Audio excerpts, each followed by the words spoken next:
Good morning, everyone. Welcome back to A Gentleman's Life. It is a beautiful morning here in Germany. Perfect blue sky, no clouds. It is just really fantastic. What a day. I'm going to have to go for a walk later. Got some woods out behind the house, and I'm going to have to go for a walk. But first, it's time for a video. So welcome back. And I wanted to say welcome and thanks to all of my new subscribers recently. I've only been doing this for a little bit over a month, but amazingly, it seems there are some people who actually like to listen to what I have to say. So that is really awesome, and I'm glad we have some shared interests.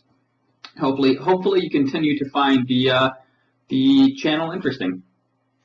So today's video is going to be a response to a video posted this morning by Stuart Lomas titled Pain and Pretentiousness.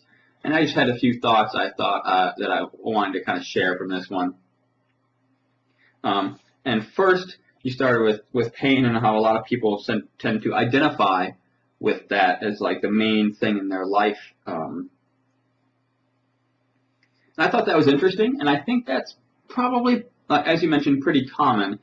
And that seems to be a common thing, not only with pain, but with many things in life. I think people tend to, for some reason, identify with one major thing as who they are, whether it's their career or medical issue. There's just, for some reason, people tend to identify with that one major thing.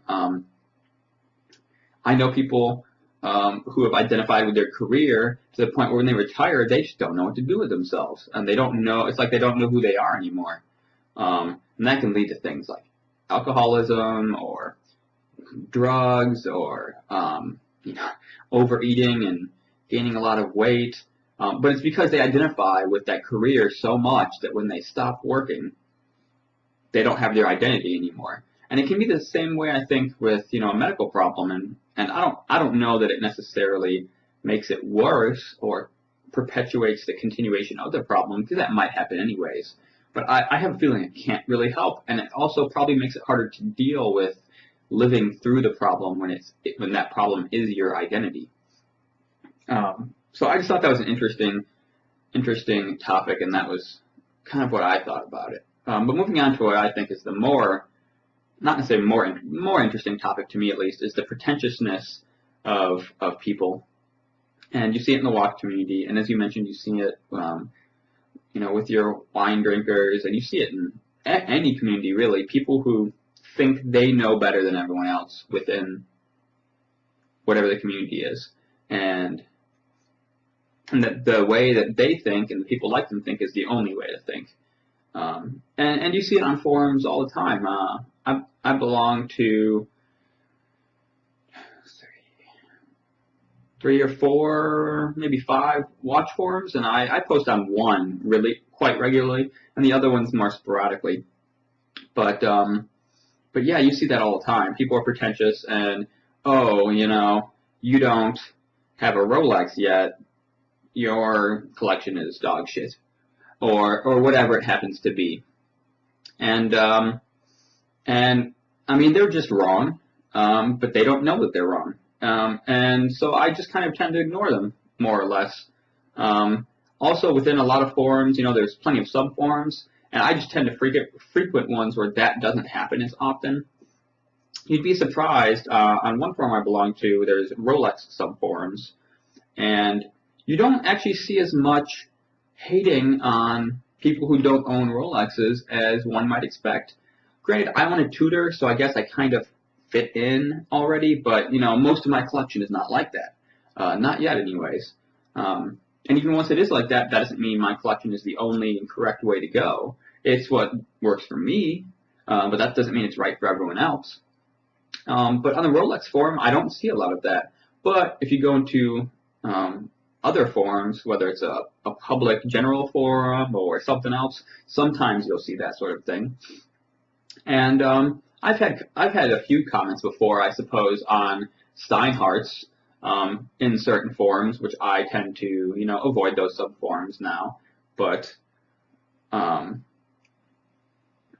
but that's just the way it is, I guess, you know. And as an example, you know, I have one Tudor and one Omega, and I plan on purchasing one, maybe two Rolexes, maybe three in my lifetime, but definitely one, possibly two, you know.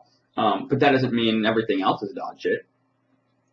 I still am going to have a few Steinhardts, you know, and a few other watches that would not qualify to that level.